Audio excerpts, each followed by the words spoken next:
लगता है नाश्ता आप लोगों ने नहीं किया, तालियां बहुत कम सुनाई दे रही हैं। एक दफा फिर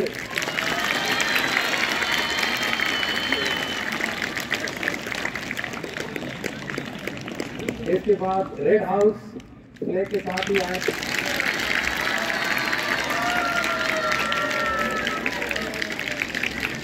ये नहीं चलेगा कि सिर्फ हाउस वाले ही तालियां बजाएंगे, पूरा हॉल प्लीज सारे बच्चे तालियां बजाएं। शाबाश,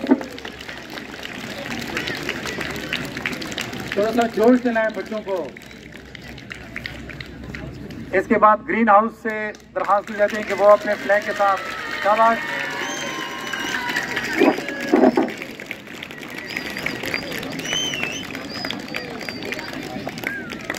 सिर्फ ग्रीन हाउस वाले ही तालियां बजा रहे हैं, बाकी नहीं बजा रहे हैं, बाकी भी बजाएं। शाबाश,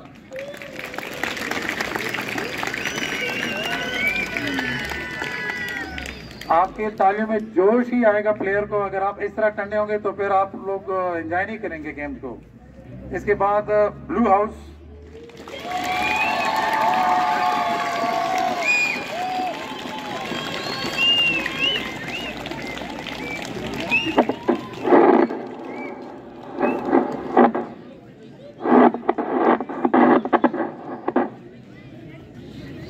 जिस तरह बेटा आपको पता है कि गेम्स के कुछ उसूल होते हैं, कुछ कवायद जवाबित के तहत खेला जाता है, तो लिहाजा इन टीमों से